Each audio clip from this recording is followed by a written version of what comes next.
For today's video, we're going to look at tan body restaurant wear and hotel wear made by Homer Laughlin in the 1960s and 1970s. And what I mean by tan body is that the clay is colored tan, and then it's given a clear glaze, as opposed to whiteware like this piece. So for comparison, we have these two Duquesne creamers, and this is just regular whiteware with the pinwheel decals. There's your Homer Laughlin Best China marking. That B in the front stands for 1961. If you want to know more about Best China and the markings, check out video number 25. And here is one in tan body. And this one is marked with an E, that leading letter. So that's 1964. So that's the difference between something like tan body and regular whiteware. And even though virtually every pottery had perfected whiteware by the early 20th century, many still continue to do colored bodies or colored clay. In the case of Homer Laughlin, they did craft blue, craft pink, hand-painted peasant wear, sky tone, and sun tone. But for this, we start to see it in the 1960s with its restaurant wear or Best China. Here's a compartment plate. Again, tan body.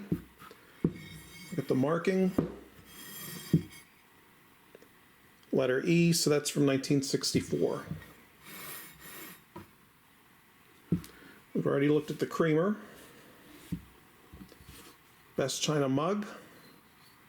This one has a J. That's from 1969. You will find pieces with 1970s date codes. I've never found any from the 1980s.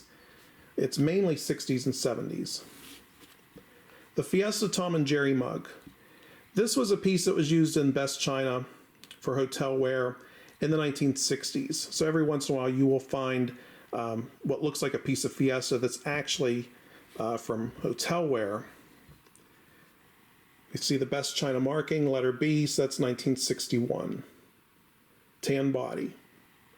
And you can see the difference between, let's say this one. This is medium green. So this would have been made about the same time as our Best China mug.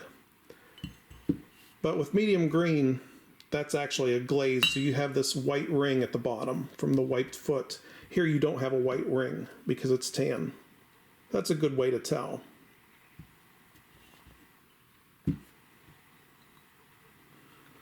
Now the Edward Don Company, a restaurant supplier, carried Homer Laughlin wares for many years, up until very recently.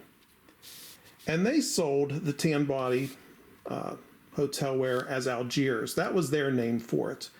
Everything I've ever found at the factory, there was never really an official name for us that I could find. It's just tan body. But here, Algiers, that is Edward Don. And they say it resists chipping, cracking, and breaking, will not craze. Low replacement costs are assured. Homer Laughlin China actually exceeds U.S. government specifications for strength by 50%. And they have a pretty good assortment here of pieces.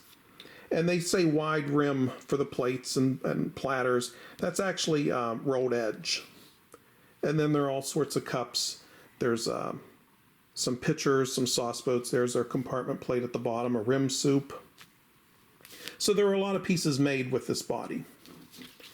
Now, Homer Laughlin was not the only one to do tan-bodied restaurant wear. In fact, virtually all of the others did that as well, including Buffalo, Shenango, Wellsville, China, Mare, China, Iroquois, Wallace, McNichol, and Sterling. I have two pieces to show that at first glance they look like they might be Homer Laughlin. In fact, Homer Laughlin did this little treatment with this little brown or maroon band. Sometimes it's a green band. The other potteries did tend to put decals on their tan-bodied wear. Homer Laughlin generally did not. It was usually plain or it had a simple stripe. This little creamer is from Buffalo, China.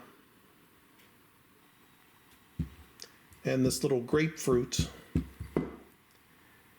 let's see, is from Shenango, China, Enka ware. That was their trade name for tan-bodied ware. So that's going to do it for tan-bodied restaurant wear and hotel wear made by Homer Laughlin China Company in Newell, West Virginia in the 1960s and 1970s.